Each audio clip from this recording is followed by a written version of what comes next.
Fiesta. अस्सलाम वालेकुम जी, एक और वीडियो के साथ मैं हाज़िर हुआ हूँ। इस वीडियो में हम बात करेंगे, जो हमने एक पहले वीडियो आपने देखी होगी हमारी, जिसके ऊपर हमने तीनों डोमेन्स पे बात किया, कॉग्निटिव, साइकोमोटर और अफेक्टिव डोमेन के ऊपर। तो ये जिस लोकेशन पे मैं मौजूद हूँ, यहाँ मैं ये बताना चाहूँगा कि ये एक नेचुरल जगह है जहाँ पे पानी है और आप देखें दरख्त हैं, पहाड़ हैं और रेत है, और इसके साथ साथ सब्ज़ा है यहाँ पे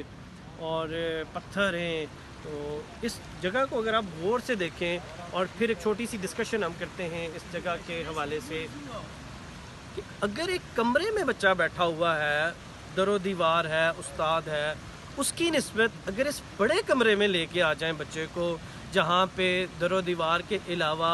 बहुत कुछ है, यहाँ पे बॉटनी है, जहाँ पे ज़ूलॉजी आपको नज़र आ जाएगी, जहाँ पे आपको हिस्ट्री नज़र आ रही है, लैंड फॉर्म्स नज़र आ रही हैं, लेक है, आइलैंड का कॉन्सेप्ट यहाँ से आप दे सकते हैं और लैंड फॉर्म्स के बहुत सारे कॉन्सेप्ट यहाँ से दे सकते हैं। अच्छा, ऐसी जगह आने से बच्चों की ज़रा देखते हैं क्या क्या डेवलपमेंट हो सकती है। अगर आप सब्जेक्ट वाइज बात करेंगे तो जियोग्राफी तो डेवलप हो रही है, बॉटनी डेवलप हो रही है, आप पौधों से समझा रहे हैं उसको, ज़ूलॉजी यहाँ पे आप एनिमल्स भी हैं अवेलेबल है हमारे पास, तो उनको आप दिखा के ज़ूलॉजी भी डेवलप कर रहे हैं। इसके साथ साथ बच्चा साइंस सीखता है, यहाँ पे साइंस के वो एक्सपेरिमेंट कर सकता है, यहाँ पे छोटे छोटे एक्सपेरिमेंट करके वो साइंस के जनरल कॉन्सेप्ट वो ले सकता है। इसी तरह वो नेचर को जब देखता है तो नेचर की प्रिजर्वेशन की तरफ जाता है कि हमारे बाद आने वाले लोगों के लिए हमने इस नेचर को सेव करना है, यहाँ पौधे नहीं काटने हैं, गंद नहीं फैलाना है। तो मैं as a person, as a educational ये समझता हूँ कि इंसानों की लर्निंग